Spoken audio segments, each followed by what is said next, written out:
Hola, ¿qué tal audiencia? Mi nombre es Artemio Salazar y soy el conductor del tren. Un día más les doy la bienvenida a este su programa, El Maquinista Historias de Terror. Así que prepárense un café, pónganse los audífonos y disfruten este relato.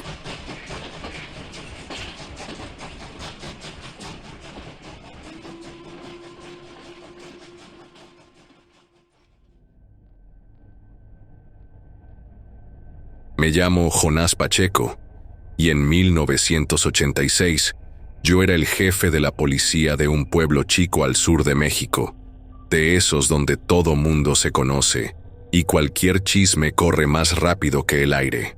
A mí me veían como un hombre serio, derecho, de carácter duro. Pero lo que pasó aquella noche me cambió la vida.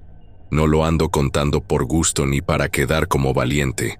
Lo digo porque hay cosas que se quedan clavadas y uno carga con ellas como si fueran un costal de piedras. Todo empezó con una llamada que entró a la comandancia. Eran como las 12 y feria cuando reportaron humo por la parte del bosque, ahí por el cerrito. Al principio pensamos que era la típica quema de ramas o de basura, lo de siempre. Pero conforme nos llegaron más avisos, la cosa se empezó a sentir rara. Un vecino juró que había visto a una mujer echando fuego con un balde, como aventando brazadas de pasto seco prendido. Otro decía que oyó gritos, rezos, pero no rezos a Dios sino a otra cosa. Yo mismo agarré a 2 hombres y nos fuimos de volada. Al llegar vimos que el fuego no había avanzado mucho. Todavía se podía controlar. Pero lo que nos encontramos no era lo que esperábamos. No era un campesino descuidado ni un chamaco jugando con cerillos. Estaba ella, doña Prudencia. Todos en el pueblo la conocíamos. Era ya una mujer mayor, siempre con su rebozo bien puesto y el rosario enredado en la mano. La gente decía que era de las más devotas, que no faltaba a misa y que ayudaba a juntar dinero para las obras de la iglesia. Cuando la vi, lo primero que me cruzó la cabeza fue que había un malentendido, que quizá alguien la había acusado de más. Pero se me cayó esa idea cuando vi lo que traía. En una mano un balde con carbones encendidos y ramas, y en la otra un cuchillo con manchas de sangre reseca. Hasta el día de hoy no entiendo cómo pudo soportar el calor al tomar el balde. La agarramos ahí mismo, en caliente. Y lo raro fue que no opuso resistencia, ni una palabra. Parecía como si ya nos estuviera esperando. Sus ojos no mostraban ni susto ni coraje, más bien una calma que incomodaba. Y lo peor todavía no lo veíamos. Entramos a su patio y el olor nos tumbó. Era un tufo mezclado entre animales, tierra recién movida y algo más, algo podrido que todos reconocimos, pero nadie se atrevió a decir. Había gallinas medio desplumadas metidas en jaulas, perros flacos y hasta un chivo amarrado de las patas. Pero lo que de veras nos dejó helados fueron los 2 cuerpos junto al cobertizo. Cadáveres, ya medio podridos, con la ropa llena de tierra fresca. Luego se supo que los había sacado del panteón. Y como si fuera poco, en una esquina encontramos a una mujer viva, amarrada y con la boca tapada. Estaba apenas respirando. Nadie daba crédito. ¿Cómo demonios la misma doña Prudencia, la que se la pasaba en la iglesia, podía tener semejante infierno en su casa? La gente se juntó afuera, unos rezando, otros gritando que había que quemarla. Yo solo pensaba que tenía que mantener la calma, aunque por dentro traía la cabeza hecha un nudo. La llevamos al calabozo. Y ahí fue cuando la cosa dejó de ser un caso normal. Prudencia no se veía arrepentida, ni trataba de decir que era inocente. Lo primero que salió de su boca fue que todo lo que hacía tenía un fin. No entienden. Yo ya hablé con él. El fuego era para abrirle el camino. Así nos lo dijo, con una tranquilidad que nos caló. Intentamos tomarle declaración, pero ella puso su condición. Solo iba a hablar frente a mí y al padre Gabriel, el cura del pueblo. Nada de agentes, ni secretarios, ni curiosos. Decía que no era una declaración, era una confesión. Y no una cualquiera, sino una entrevista con el mismísimo diablo. Yo me reí al oírla, aunque la risa me salió nerviosa.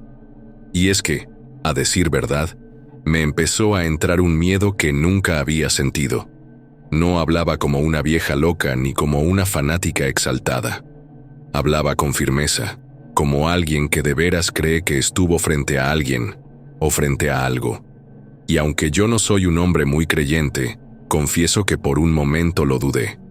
El padre Gabriel aceptó estar presente, aunque se notaba que le incomodaba el asunto. Lo vi apretando su crucifijo desde que le conté, como si ya sospechara que en Prudencia había algo más que simples rezos. Organizamos todo para esa misma noche, solo 3 personas en la comandancia, ella, el padre y yo. Antes de empezar, Prudencia nos miró de una manera que me puso la piel chinita.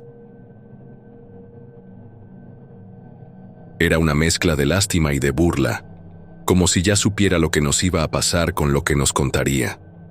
Dijo que lo que revelaría no debía salir de esa celda, porque quien lo escuchara cargaba ya con la marca de las palabras que el diablo le había dado.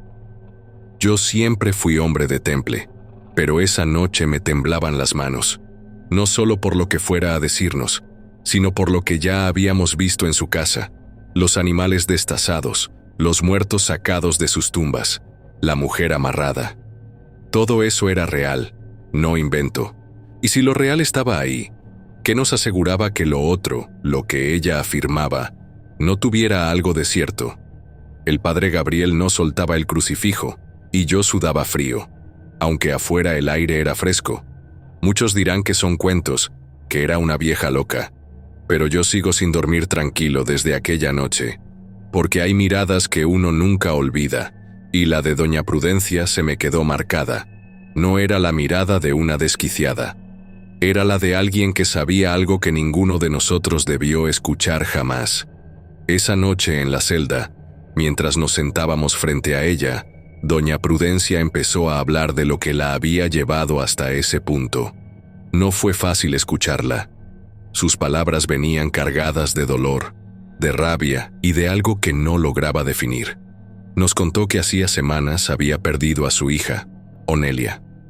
Un accidente de tránsito, un hombre borracho que no respetó un alto, y su niña había muerto de golpe, como si la vida se hubiera burlado de ella. Recordé esa macabra escena. Fue el caso sonado de Tomás Aguirre, quien, por ser de dinero, evitó la cárcel, y mientras Prudencia lloraba en el entierro, Tomás se seguía embriagando en la cantina, alegando que las autoridades se la pelan. Al principio Prudencia se quedó en shock. No quería saber nada de nada. Recuerdo que se lo decía al padrecito con un hilo de voz tembloroso. Yo me quedé en casa, padre. No podía levantarme del dolor. No podía ir a misa ni escuchar los cantos. Todo lo que me enseñaron parecía vacío, como si Dios me hubiera dado la espalda justo cuando más lo necesitaba. Se le quebraba la voz y sus ojos se llenaban de lágrimas, pero había algo más que pena. Había un abismo de resentimiento y desesperación. Fue entonces cuando contó que, en medio de su dolor, había deseado algo terrible: la muerte de Tomás Aguirre, el hombre que había atropellado a su hija. Al principio intentó convencerse a sí misma de que solo eran pensamientos pasajeros, un arranque de ira que debía borrar. Lo deseé con mucha fuerza, padre. Quizás sea un pecado lo que diré, pero mis rezos nunca han tenido ni la mitad de la fuerza con que deseé la muerte de ese desgraciado. Y un día, que estaba en el patio alimentando a mis gallinas, alguien respondió mis plegarias. No era Dios, padrecito, no era Dios, dijo Prudencia temblando. Recuerdo que la mujer bajó la voz como si temiera que alguien más nos oyera. No podía creerlo. No podía creer que una criatura pudiera dirigirse a mí. Sus ojos eran como brasas, y su voz, siseante, me calaba los huesos. «¿Pero qué era esa criatura, hija?», dijo el padrecito atento. «Era una serpiente, padre». Se encontraba enrollada en un bejuco y me hablaba, directamente a mí. Luego, empezó a relatar cómo había sido el intercambio. «Aléjate de mí», dijo Prudencia según lo contaba. Yo no soy de los tuyos, no soy de nadie que haga daño. Déjame en paz. Y la serpiente respondió con un silbido bajo. No estoy aquí para lastimarte, Prudencia. Estoy aquí para escuchar lo que ya pediste. Tú lo deseaste y yo puedo cumplirlo. Solo dime si lo quieres de verdad. Prudencia nos miraba mientras relataba esto, y podía ver el temblor en sus manos. Dijo que intentó recordarse a sí misma las enseñanzas de la iglesia, los mandamientos, la misericordia. Incluso recitó un versículo que siempre repetía en misa. El Señor dio y el Señor quitó. Bendito sea su nombre. Job 1:21. Pero la serpiente no se intimidó. Manipuló sus palabras con suavidad y persuasión, torciendo la interpretación de la Escritura. Sí, ella te fue quitada, pero si tu corazón se endurece, la justicia será tuya. Mía es la venganza, yo pagaré. Deuteronomio 32:35. Yo puedo devolverle la vida a quien te hizo daño y traerte de vuelta a tu hija. Solo deja tu miedo a un lado. Prudencia me confesó que sintió un vértigo terrible al escuchar eso. Su fe la obligaba a resistir, pero la promesa de justicia y la esperanza de ver a Onelia otra vez le hizo dudar. Intentó retroceder, repetir oraciones que la mantuvieran a salvo. Amarás a tu prójimo como a ti mismo. Mateo 22:39. No debo odiar, no debo pedir la muerte. La serpiente le contestó con una voz que parecía deslizarse en sus pensamientos, metiéndose entre sus recuerdos de dolor. Sí, amas a tu prójimo, pero él arrebató lo que más amas. Todo lo que pidiereis en oración, creyendo, lo recibiréis. Mateo 21:22. Yo puedo hacer que lo recibas. Solo acepta mi camino. Recuerdo que Prudencia confesó que en ese momento le tembló la voz, casi no podía respirar. La imagen de su hija muerta y la injusticia que sentía por Tomás la hizo vacilar. Cada palabra de la serpiente era medida, exacta, como si conociera todas sus debilidades y las explotara. No, no puedo. Esto es obra del demonio, decía ella según lo relataba.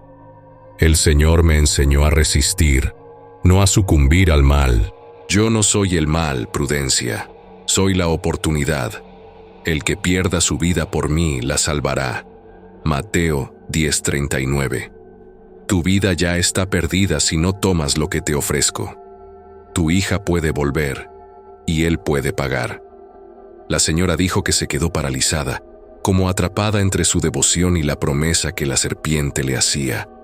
Su propia voz se convirtió en un suave susurro. ¿Cómo podría aceptar esto? Eso es herejía, es blasfemia. No hay herejía, solo justicia. No hay blasfemia, solo el camino para que lo que amas vuelva a ti. Tomás beberá su castigo, Onelia regresará, solo da un paso, solo pronuncia mi nombre en tu corazón y acepta mi guía. Prudencia dijo que sintió que su cuerpo se derrumbaba. Se arrodilló, temblando, y empezó a llorar con todas sus fuerzas. La serpiente no se movía, no atacaba, simplemente estaba ahí, escuchando, esperando, manipulando.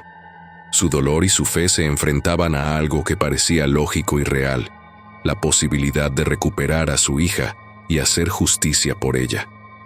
No puedo. No debo. Dios me castigará si lo hago, balbuceó.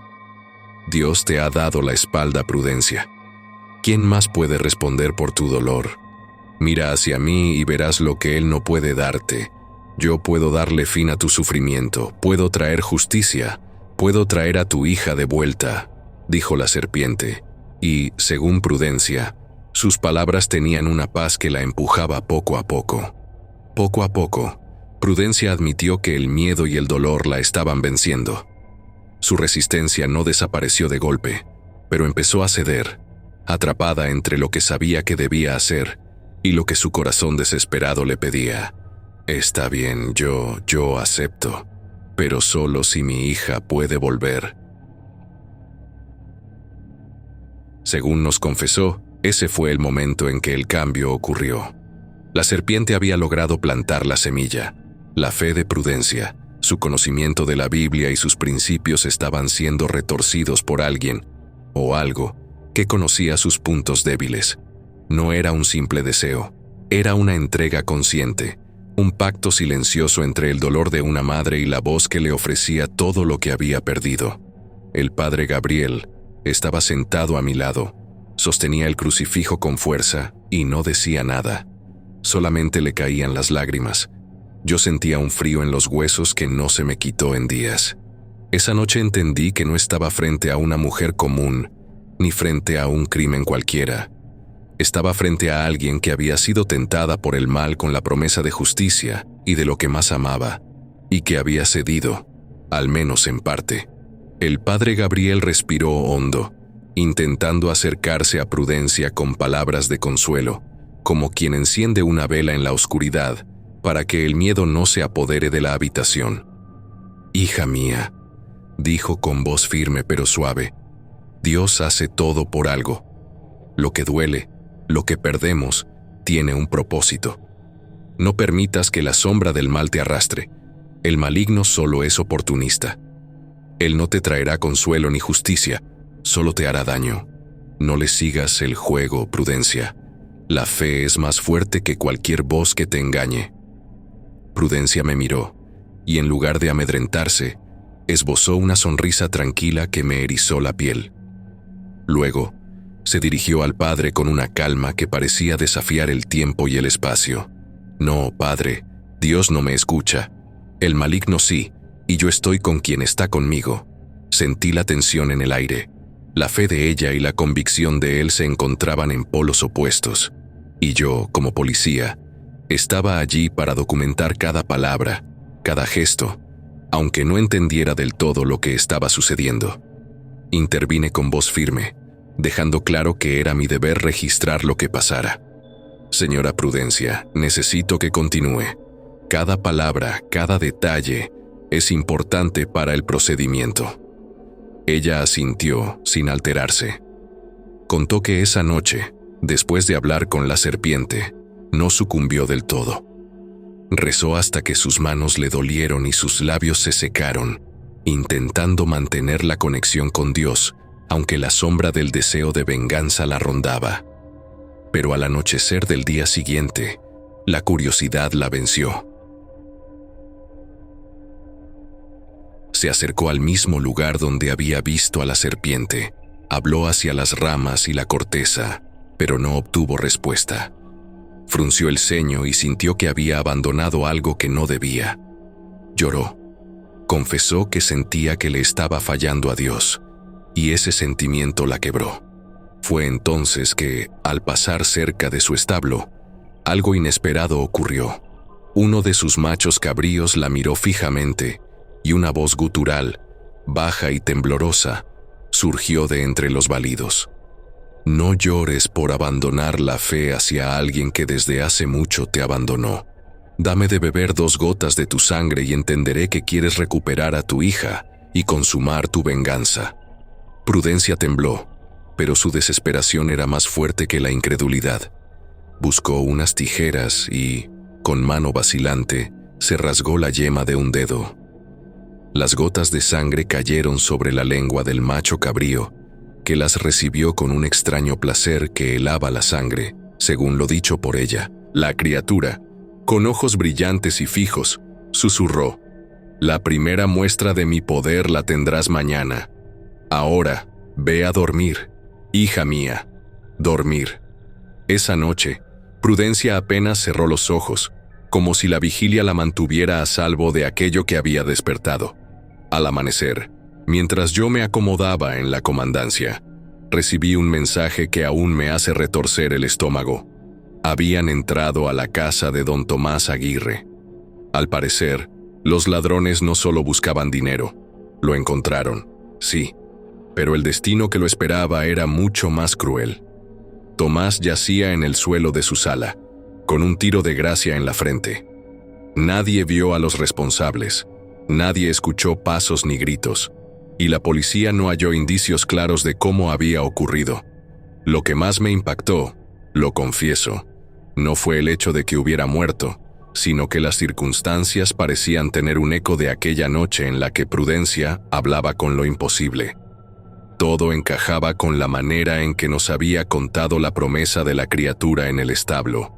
Una primera muestra de poder, un aviso de que aquello que ella había comenzado, aunque solo fuera con un gesto mínimo de entrega, ya estaba comenzando a ejecutarse en la realidad. El padre Gabriel me miró con ojos cargados de miedo y desconcierto. Sabía, como yo, que aquello no era una coincidencia. Prudencia nos explicó con una calma que daba miedo cómo había planeado la última fase del ritual. Yo, sentado frente a ella, no podía despegar los ojos de su rostro. Primero, deben comprender algo, comenzó, y el padre Gabriel apretó su rosario mientras escuchaba. Esto no es brujería común, esto es antiguo, mesopotámico. Pazuzu enseñó los secretos a los antiguos mesopotámicos. Yo los aprendí de mi señor del mal y ahora los pongo en práctica. Su voz no tembló ni una sola vez. Para traer de vuelta a un ser querido no basta con rezar, no basta con lágrimas ni con súplicas al Dios que no escucha.